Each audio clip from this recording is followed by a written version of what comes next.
Nou vriende, baie dankie vir die geleentheid. Ons het, ek gaan so 'n bietjie terug net weer vir u gee waarmee die Here met ons besig is. Daarom ek sê ek altyd vir, dis belangrik om in jou gemeente te wees. Is belangrik om nie 'n diens te mis en as jy diens mis, gaan kyk hom asseblief op YouTube of gaan luister hom op die selfoon. Maar net om vir u te kyk hoe ons op pad is, gaan ek jou weer vinnig terugvat na die 1 Januarie se boodskap, waar die Here gesê het, hy roep ons om 'n onverdeelde hart op hom gerig te hê vir die jaar 2026. Toe het ons die eerste opening Sondag het ons gepraat met u oor die krag van eerste, God is eerste.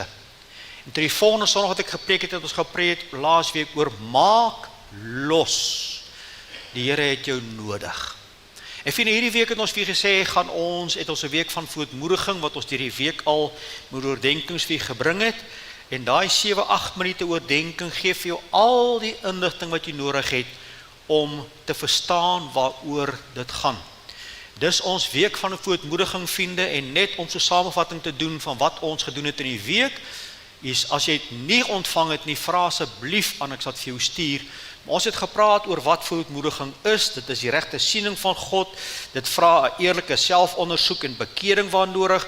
Dit vra die gehoorsame oorgawe en dit vra dat dit sê dat God ons sal verhoog op sy tyd en al die voorbeelde vir u gegee.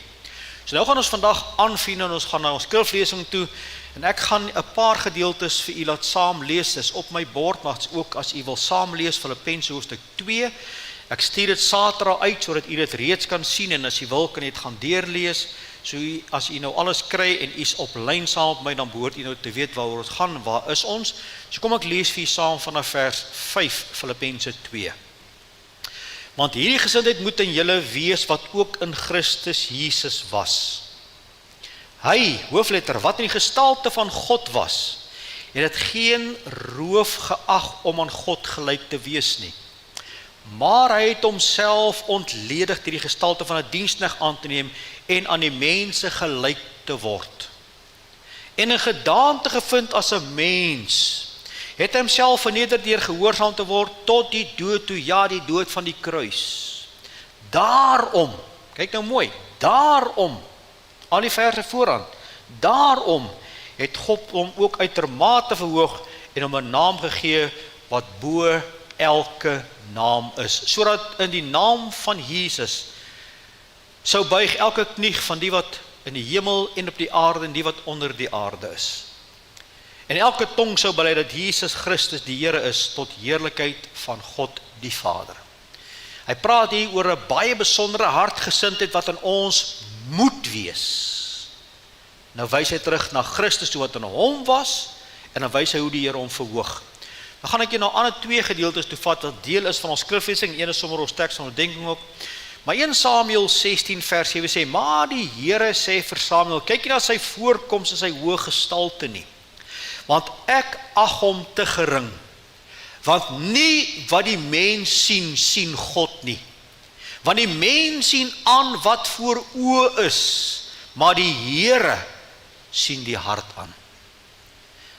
En dan ons teks van oordenking, vriende, wat nou alles gaan saamvat. Die mees bekendste teksvers in die Bybel rondom die gedagte van verootmoediging. En my volk, oor wie my naam uitgeroep is, hulle verootmoedig en bid en my aangesig soek en hulle bekeer van hulle verkeerde weë, dan sal ek uit die hemel hoor en hulle sonde vergewe en hulle land genees. Vriende, waaroor ons wil praat vandag is die eerste van 2 boodskappe rondom verootmoediging. En ons gaan vandag praat verootmoediging, die konstruksie van die hart. Ons gaan vandag praat oor dit wat God die binne moet doen, voortdurend moet doen. En dan volgende week gaan we praat oor konstruksie buite, waar ons as gemeente hierdie waar moet trek. Maar vriende, ons kan nie daardie waar trek, ons kan nie die werk van die Here doen in die gemeente, as die Here nog nie hier gewerk het nie. Dit is waaroor ons met u gaan praat in hierdie dae. So vriende, wanneer ons praat oor iemand is gered, dan is daar 'n punt agter. Jy kan net 1 keer gered word. Net 1 keer. Jy kan herstel word, maar jy kan 1 keer gered word. Redding het 'n punt agter, is 'n afgehandelde saak in Christus. Jy word gedoop in Christus, Jesus se kerk, in sy kerk. Jy word deel van. Alles na daardie punt het baie kommas in en ons noem dit die pad van konstruksie. Engels het 'n mooi woord, dit gaan so lekker op die tong, construction. En vriende, dit is wat u en ek elkeen is wat die Here Jesus kom red het. As jy nog nie gered is nie, is jy nog nie op 'n plan goedgekeur vir construction nie. Jy moet nog geregistreer word en dit gebeur by jou redding, die boek van die lewe. As jy geregistreer word, dan word jy 'n construction site. Jy word 'n konstruksieplek waar die Here nou gaan werk. En dan is dit 'n proses van bou en breek en skaaf en afsny en opsit en aangaan. En dit is 'n proses wat nooit ophou persoonlik nie. Maar vriende, volgende week gaan ek oor dieselfde gedagte vat, maar gaan jou en my nou bring na die gemeente toe. Die gemeente is ook 'n konstruksieplek wat nooit ophou werkskaf nie. Ja, daar kom tye wanneer dinge so bietjie stadiger gaan. Daar kom tye wanneer ons so bietjie moeiliker gaan. As jy nou kyk na 'n konstruksieplek, dan sê jy sien die werk staak wanneer daar baie reën is. Die werk staak wanneer daar groot storms is. Maar as die klimaat verander, dan word daar weer gewerk. Die kerk van die Here is dieselfde, hy gaan deur seisoene. Gemeentes gaan deur seisoene. Ek het net 3 gemeentes bedien in my 30 jaar, maar in elke kon ek sien, daar is 'n seisoen van winter, en 'n seisoen van herfs, en 'n seisoen van lente, en dan kom daai seisoen van somer. En u en ek is deel van daardie siektes, en dit gaan aan, dit hou nie op nie. Mense kom en mense gaan. Mense wy toe en mense draai hulle rug. Mense trek weg. Mense val weg en gaan hemel toe. Maar die werk van die Here gaan aan, dis volgende week sin. So wat ek nou gaan doen vandag, vriende, is om so 'n bietjie te praat oor die konstruksie wat God hier aan die binnekant moet begin doen. En daar is 'n baie besondere woord daarvoor, en ons gaan nou 'n bietjie daarby stil staan. So, die konstruksie wat die Here nou in belang stel vanoggend is nou nie soveel wat ons buite gaan doen nie, maar die konstruksie model vanoggend is jy en ek. As die Here nie die konstruksie in jou hart kan doen nie, dan het hy 'n klomp ongekwalifiseerde mense, verskom my Engels, opsite. En u wat nou soos ek die wêreld daar buite ken, weet dat so 'n konstruksieplek is 'n gevaarlike plek. Dis 'n plek waar mense baie maklik seer kry. Dis 'n plek waar baie gou goed kan verkeerd gaan. So jy en ek is die een waarop die Here vanoggend konsentreer voor hy kom by die gemeentewerk om te sê, jou in my hart is in my fokus vanoggend. Ek wil daar met jou kom werk.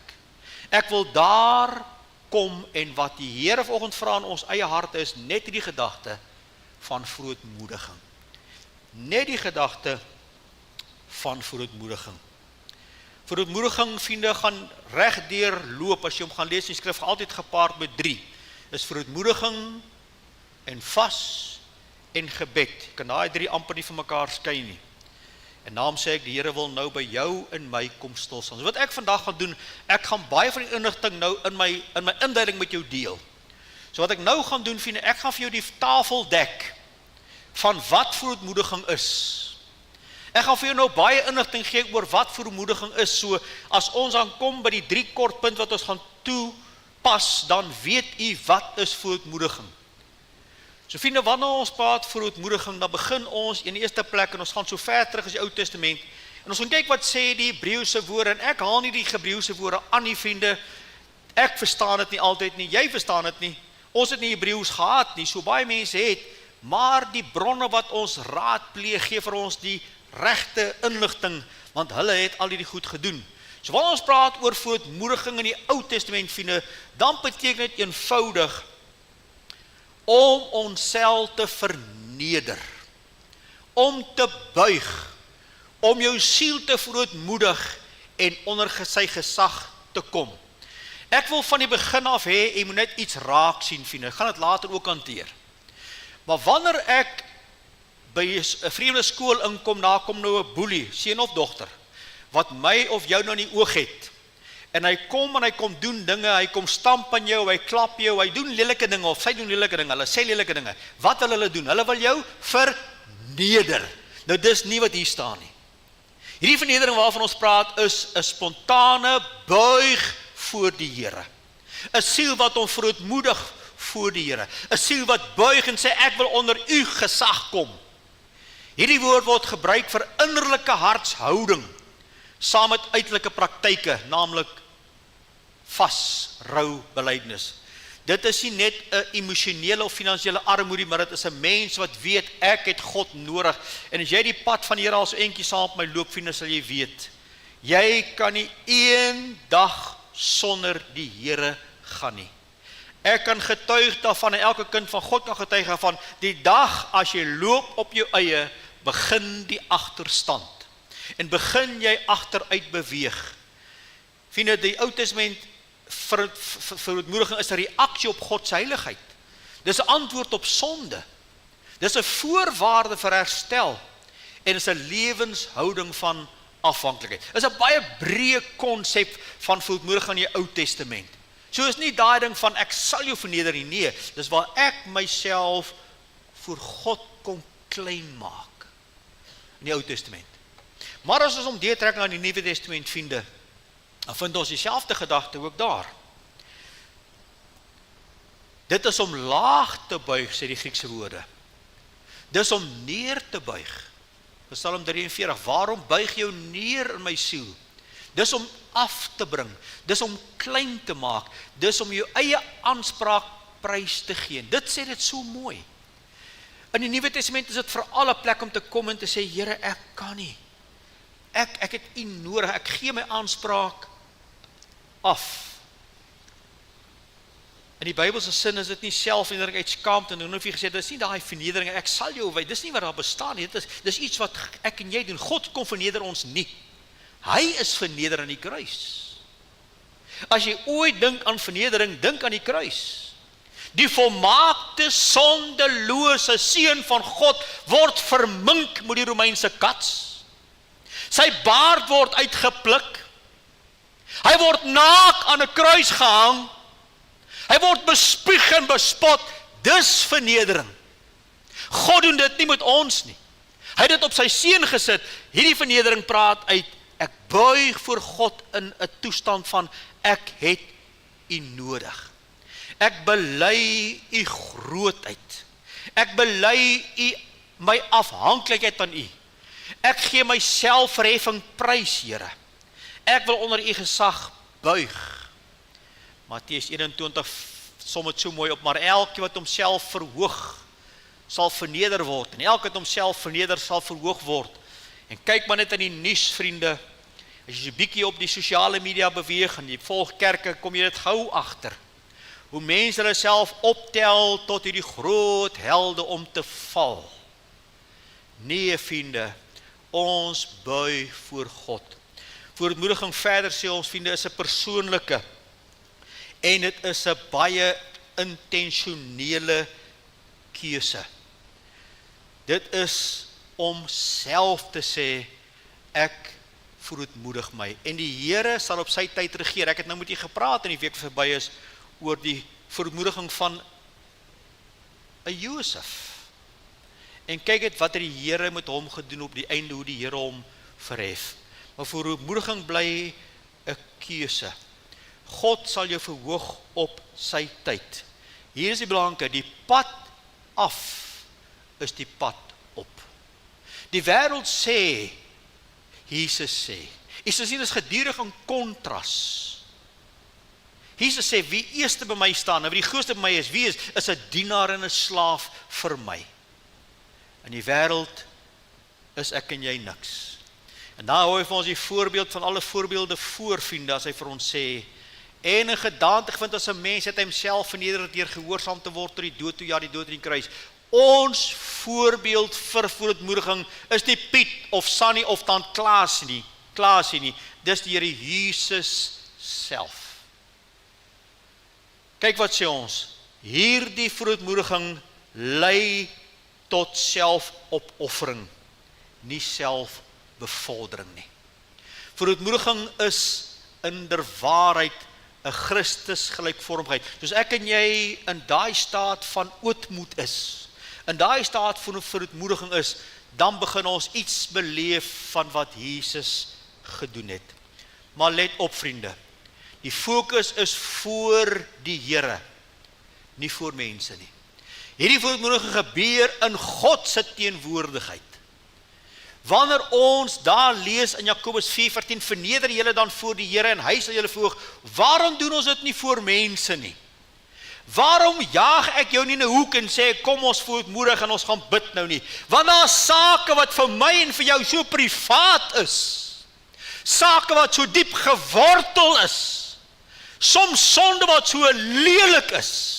En ek moet hy goed uit my systeem uitkry. Daarom gaan doen ek dit in die privaatheid van my God. Ek verneder my voor die Here. Nie voor mense nie. Kom ons vat dit net weer saam wat ek nou gesê het. Wat verootmoediging nie beteken nie. Dit beteken nie minderwaardig nie. Die Here wil nie ons moet minderwaardig voel nie. Ons is mos wenners in Christus, ons is sy kinders. Hy wil nie ons moet verootmoediging selfhaat ontketen nie. Dit is glad nie wat verootmoediging is nie. Dis nie om passief net terug te sit nie. Dis nie om stil te bly oor sonde nie, maar wel 'n waaragtige selfkennis wat die Here vir openbaar in Psalm 139. Afhanklikheid van genade en 'n bereidwilligheid tot bekering en onderwerping aan God se wil. Dit, vriende, is Bybelse verootmoediging. Bybelse verootmoediging verder, wat ek so opsom, is om doelbewus jou eie aanspraak, jou trots en jou selfvertroue prys te gee. Jouself volkome onder God se gesag, wil en genade te plaas. Nou vriende, verootmoediging klink nou vir ons baie snaaks, maar kom ek vat jy nou jou eerste verootmoediging toe, en elkeen wat vandag waarlik gered is, sal nou weet waarvan ek praat. Dis die verootmoediging tot redding. Wanneer jy voor God staan en deur die Gees openbaar word dat jy 'n verlore sondaar is, dat jou pad is na die hel, en jy kom staan met die hooi en hout en stoppels voor hom, en hy vee dit weg en sê, dit kan jou nie red nie, en jy sak in mekaar onder die gewig van sonde, en jy kom na die Here, die Here red my, daar was jou eerste verootmoediging. Daar's 'n ander teks wat sê, soos julle Jesus aangeneem het, kom maar, wandel so in hom. So ons het begin by hierdie geweldige verootmoediging voor God, laag gebuig, erken ek kan myself nie help nie, en toe kon hy my red. Wanneer ons praat verootmoediging in die praktyk is dit dieselfde, vriende. Dit is verootmoediging 2, dit is verootmoediging tot herstel, tot heiligmaking, tot oprigting, tot skoonmaak, tot groei, tot bruikbaarheid. Dit is 'n lewenswandel voor die Here. En die vraag is vandag, waarom het ons dit nodig? Waar het ons nodig om elke jaar hierdie boodskap te hoor? Waarom moet die Here soms vir ons regtig onder ons kom inklim met sy woord en vir ons hierdie goed wys? Waarom het ons dit so brood nodig? Kom ons stop vir 'n oomblik, vriende. Nou staan ons 'n bietjie uit die prentjie uit en ons gaan en ons vra die vraag. Waar is die kerk in 2026 in die lig van die Handelinge kerk? Nou daar is 'n Handelinge gemeente met so 'n naam. My swaarle is deel daarvan, pragtige mense. Maar as ons praat van die Handelinge, praat ons van die eerste kerk van Christus. En wat het daai eerste kerk gekenmerk? Gaan lees, wie as jy nie weet nie, gaan lees deur Handelinge 2. Kan regdeur gaan lees by Handelinge wat het hulle gekenmerk. Dit was die krag van God in hulle midde. Daar was genesing, daar was redding, daar was oortuiging diep in die hart getref. Daar was God se guns. En die Here daar by die gemeente gevoeg, die wat gered is. Daar was liefde onder mekaar. Hulle mekaar bedien, hulle het vir mekaar gegee. Daar was gebed, volharding in gebed. Daar was 'n omgee, daar was sending. Daar was mense wat God gedien het, wat dag vir dag volhard het in die breek van brood en die gemeenskap by mekaar. Dit was die eerste kerk, die kerk van krag. En ek sê dit baie en ek sê dit weer vir jou, ek en jy wat vandag hier sit, en 2026 is die vrug van die saad van die eerste kerk. Nou is die vraag wat ons wil vra is, wat is die kenmerk van die moderne kerk? Hoe lyk die kerk vandag, en nou praat ek baie algemeen, nie noodwendig in my gemeente nie, alhoewel ek groot klomp daarvan seker waar is. Hoe vergelyk ons? Trek ons lewens die seën van God aan na ons gemeente?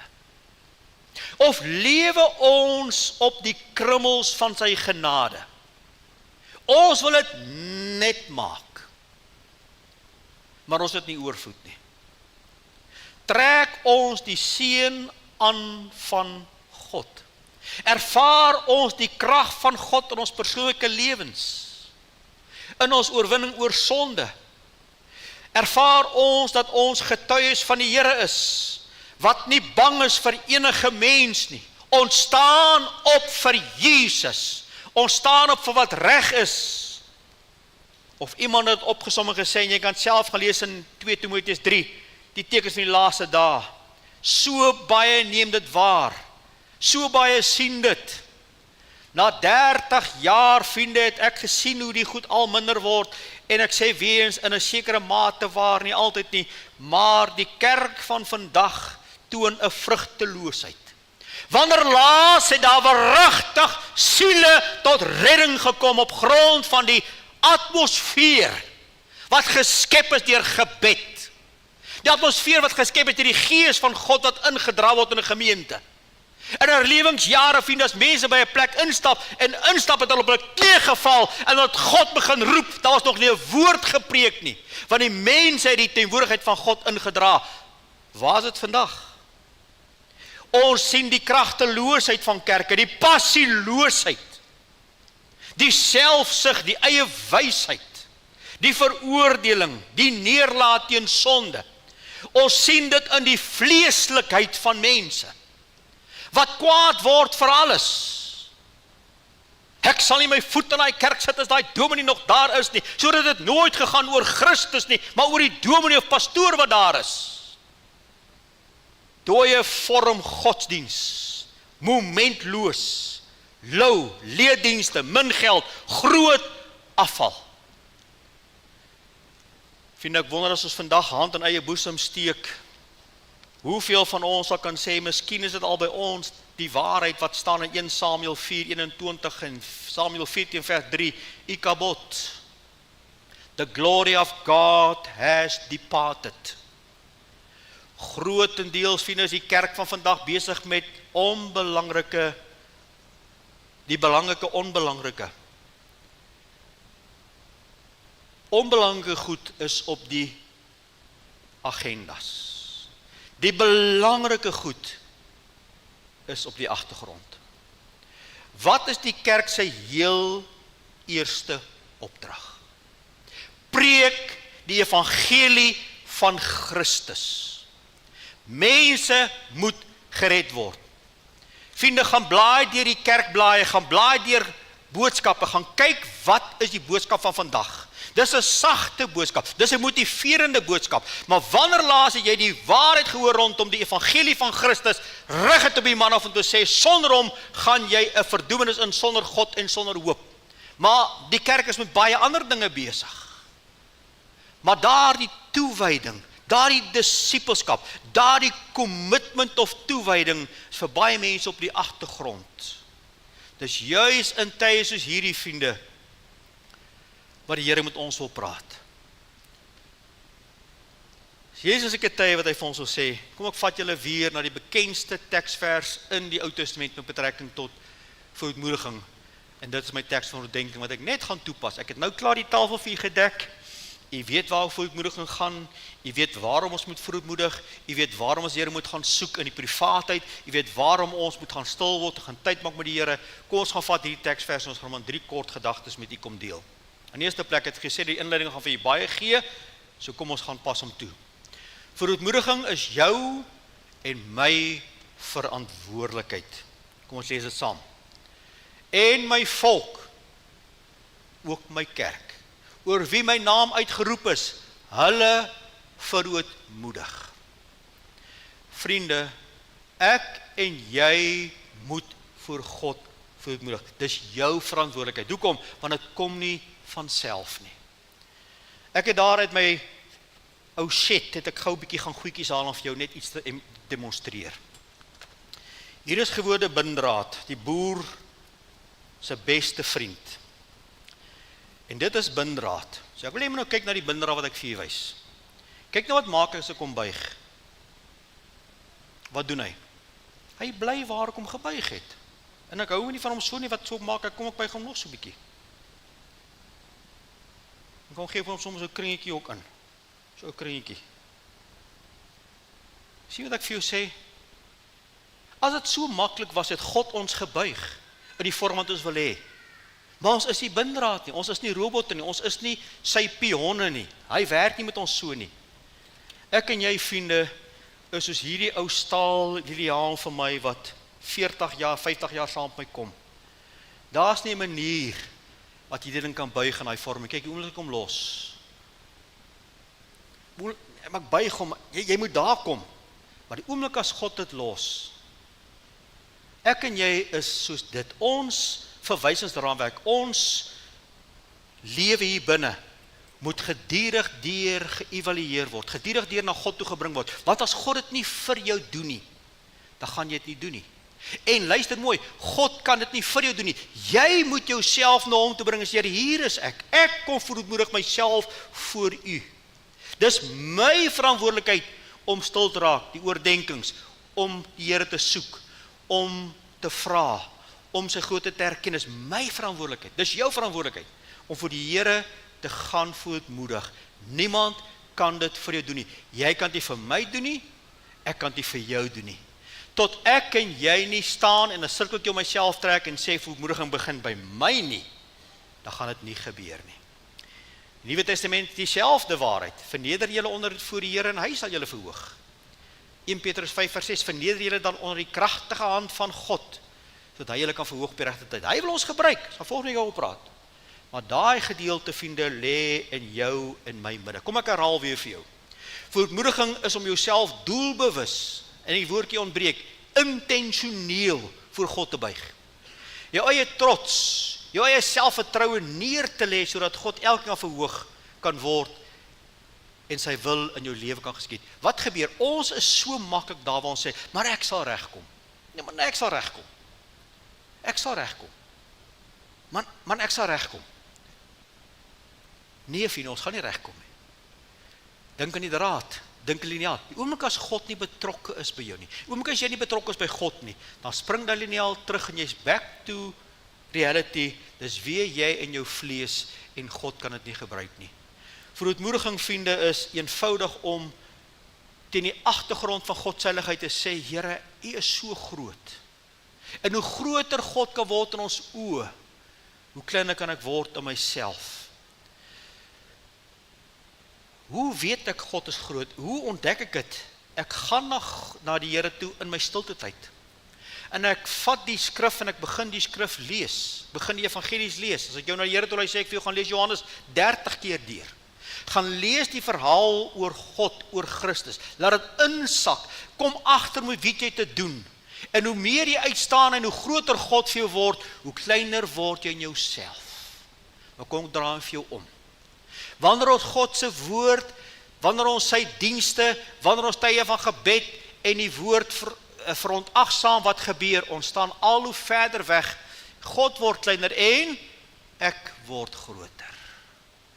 En as jy moet daai ek praat, dan wip hy vir hom aan 'n ander bloedgroep in. Jy mag hulle nie vermaan nie. Jy mag hulle nie opvolg nie. Jy kan nie met hom praat oor sonde nie. Want sien, ons is so groot in onsself, want God is ver. Nee, verootmoediging is, God word groot, en soos ek nader hom kom, word ek kleiner. Dis waaroor verootmoediging gaan. En die woord herhaal het op 'n paar plekke, as hy sê, Prediker 5:1, God is in die hemel, jy's op die aarde. Daarom moet jou woorde min wees. Verhef die Here ons God en buig julle neer voor sy voetbank. Hy is heilig. Dis wat verootmoediging beteken, vriende, vir jou en vir my. En hier is die feit. God maak vol wat leeg is. So wanneer ek en jy nou kom, en ek is vol van myself, ek sal regkom, ek het niemand om my nodig nie, ek het nie gebed nodig nie, ek het nie ander mense, ek sal regkom. En jy is vol van jouself, en hier is God se genade. En hy wil vir jou gee, sê, ek kan nie vir jou gee nie, want jy is reeds vol van jouself, van my pogings. So wanneer ons daar kom, vriende, wanneer ons die water vat, nee, is bietjie groot, en ons maak hom leeg.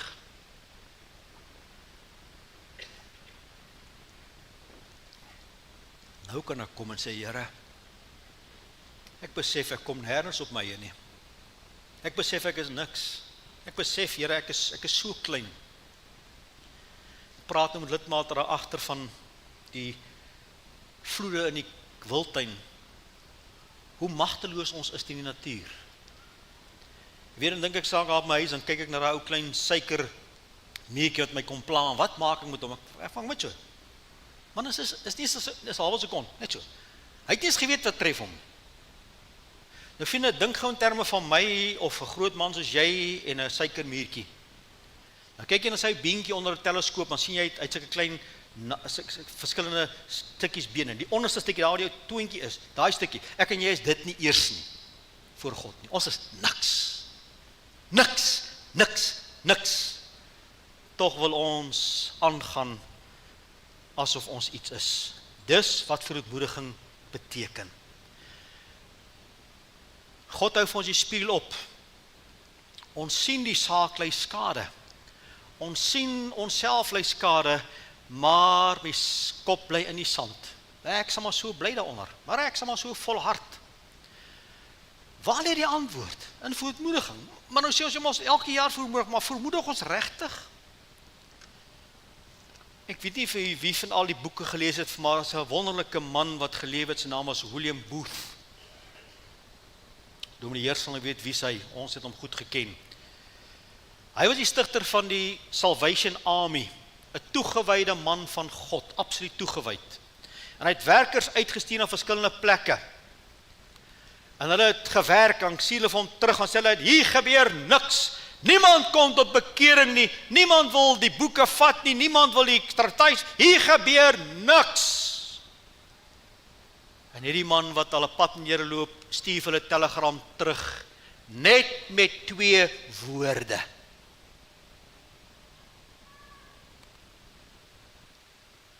Probeer trane. Probeer trane. Jy sien, ons wil die werk doen op ons eie vermoë, ons wil dit kom doen, ons wil impak maak hier op ons eie vlees. Nee, dit gaan nie werk nie. Verootmoedig jou voor die Here. Laat hy dit vir jou doen. Dis tog wat ware verootmoediging is, vriende. En dan kom leer die Nuwe Testament vir ons op soveel plekke, salig is die wat arm van gees is. Wat beteken dit? Ek weet hoe nodig ek die Here het. Salig die wat treur, waar ons kan ween oor 'n saak, ween oor my eie lewe, ween oor my kinders, ween oor my ouers, ween oor my gemeente, waar ek ween voor God, waar ek leeg kom, want ek het hom so nodig. Dis verootmoediging. Probeer trane. Jakobus 4 vers 19, weeklag, treur en ween. Laat julle gelag in treurigheid verander en julle blydskap in bedruktheid. Verneder julle voor die Here en hy sal julle verhoog. Psalm 26 vers 5, die wat met trane saai, sal met gejubel maai. Wat saai ons, vriende? Wat saai ons? Onthou wat ek vir gesê het, in die lig van die eerste kerk, waar staan ons? En ek gaan nou vir u 'n ding sê.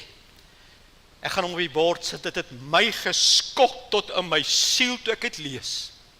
En hoe meer ek het lees, hoe meer ek weet, hierdie man vat iets raak. Ek gaan het vir jou lees.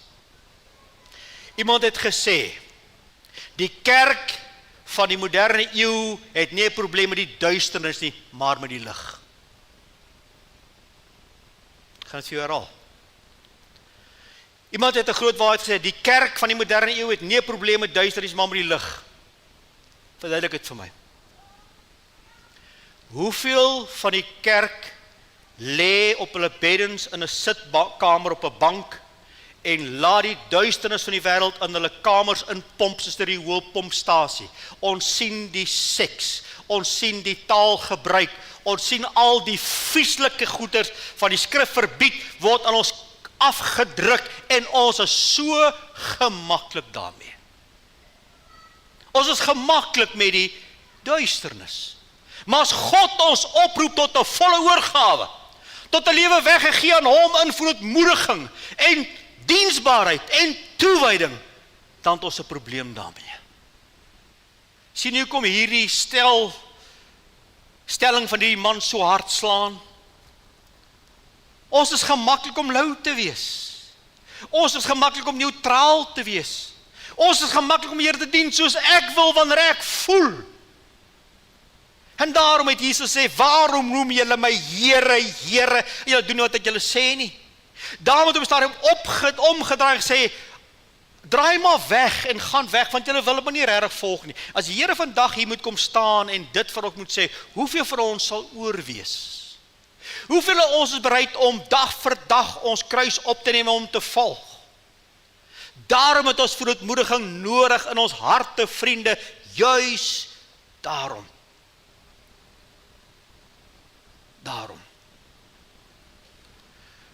Waarverootmoediging is 'n doelbewuste gefokusde onderneming, nie eenmalig, dit is 'n lewenswandel. Dit help nie ons doen dit net een keer nie, dit is 'n lewenswandel. Ons doen dit gereeld.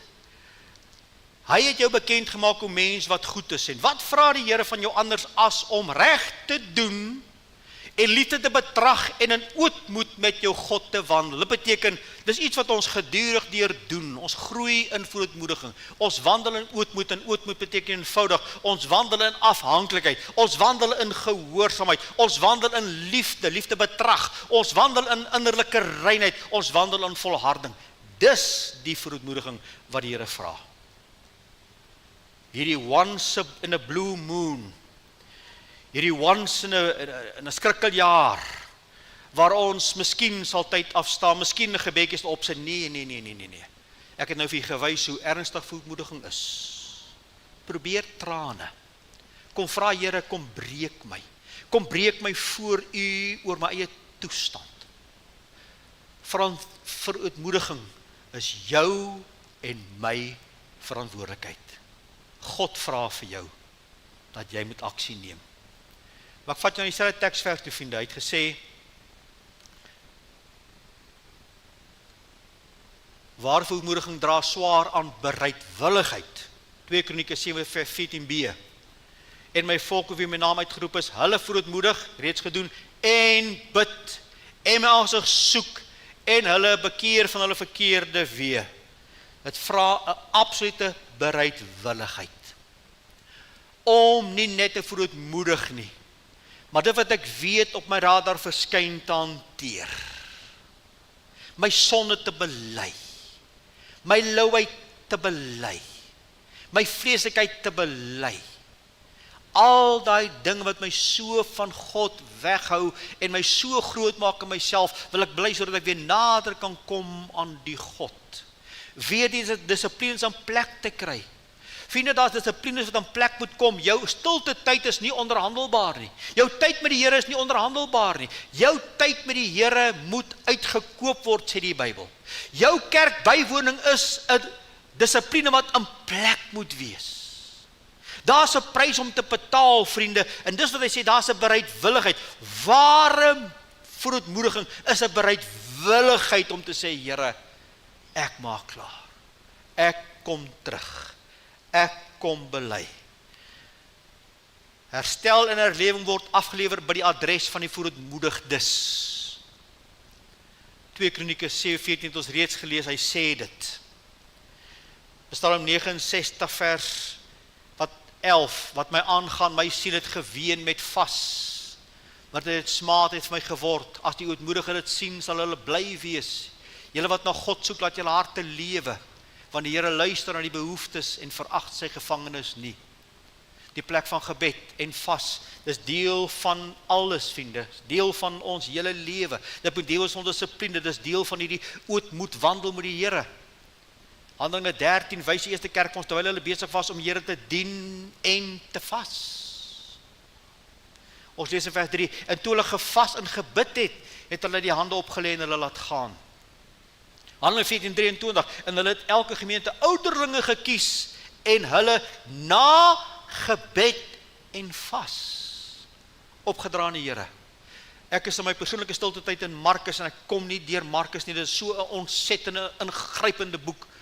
Ek het hierdie week stilgestaan juis by dit, waar die disippels nie hierdie seun kon help nie, waar hy nie die demone kon uitdryf nie. Wat het gebeur daar as jy nou die kommentaar gelees as dit weer daar? Hulle was baie naby aan Jesus, die geloof was reg. Maar toe hulle op hulle eie los, toe begin hulle weer praat oor allerlei goeders en hulle begin weer alle praat en stadig maar seker raak hulle weg en toe die saak voor hulle kom van 'n demoon, toe kan hulle nie hom uitdryf nie. En nou kom Jesus terug en hy's verskriklik ontstel met hulle en dan sê hy hierdie woorde, ek sê vir julle hierdie geslag. En hierdie geslag, vriende, kan jy nou baie wyd toepas. Dit is hierdie verharde geslag. Dis die geslag waarin u en ek lewe. Dis die geslag wat goed van kansel af verkondig, wat jou hare laat rys. Goed waarmee kinders besig is, wat jou hare laat rys. Hierdie geslag, sê hy, sal nie uitgaan behalwe deur gebed en vas nie. Sien u die geweldige oproep van 'n bereidwilligheid, 'n persoonlike verantwoordelikheid, maar ook 'n persoonlike bereidwilligheid om te doen wat ek moet doen en klaar kry waarmee ek moet klaar kry. Dit is verootmoediging. Ons vat dieselfde teksvers uit die laaste gedagte toe. Waar verootmoediging kreun swaar onder afhanklikheid. Vat jy weer na dieselfde teksvers toe. En my volk oor wie my naam uitgeroep is, hulle verootmoedig. Persoonlike verantwoordelikheid. En bid en my aangesig soek. Bereidheid. En dan die see gedeelte. Dan sal ek in die hemel hoor, hulle sondes vergewe en hulle land genees. Vriende, dis die punt waar ek en jy kom te besef, sonder God is ons niks. As ek op my eie staat maak, is ek niks. Luister mooi, jy's 'n hamer sonder 'n kop. Jy's 'n saag sonder 'n lem. Jy's 'n elektriese boor sonder 'n kragbron. Vriende, ek en jy kan niks doen sonder die Here wat blywend is nie. Johannes 15, want sonder my kan julle niks doen nie. En daarom het ons verootmoediging so nodig in hierdie dae, vriende.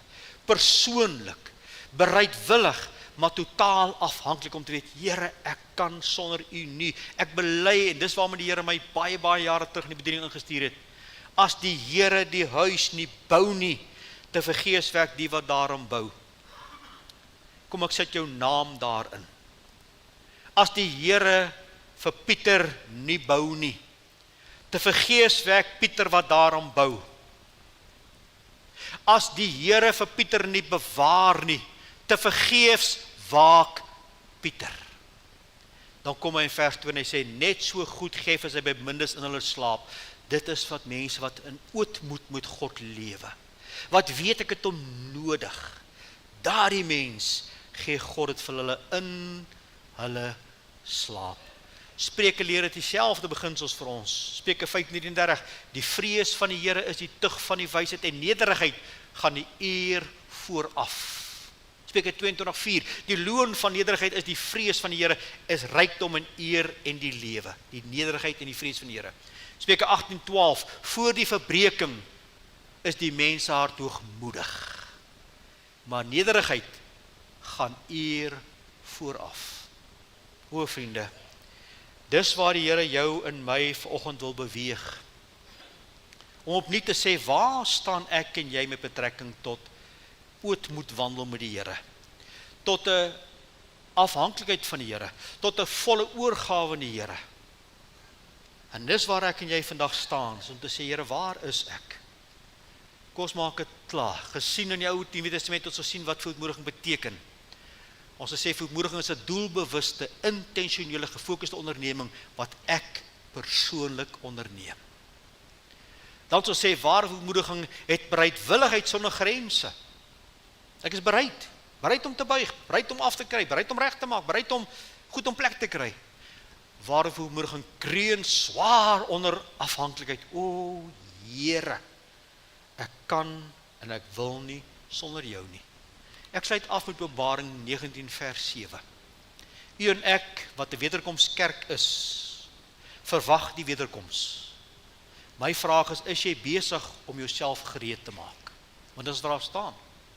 Laat ons bly wees en verheug en aan hom die heerlikheid gee, want die bruiloft van die lam het gekom en sy vrou het haar gereed gemaak. Waar maak ons gereed? Nou is die tyd om gereed te maak. Nou is die tyd om te verootmoedig. Nou is die tyd om te sê, Here, hier is ek. persoonlik hier in die hart, hartkonstruksie, persoonskonstruksie, wil die Here met ons besig wees, voor hy met ons die B-gedeelte gaan doen, om te sê, maar wat van daar buite? Kom ons buig die harte en ons bid saam. Here, baie dankie, dat ons hierdie woord wat so swaar op ons hart geleun het, gedruk het, hierdie woord wat myself in die hoek ingeverf het, waar ek soos ander moes bely. Here, ek buig voor U.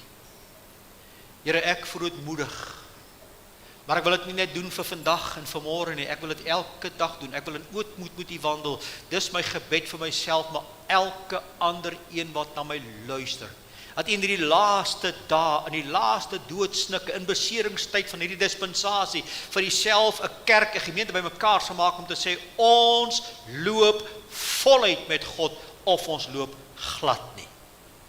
Mag ons vandag opnuut, deur hierdie dag, daardie keuse maak. Ons bid dit in Jesus se naam.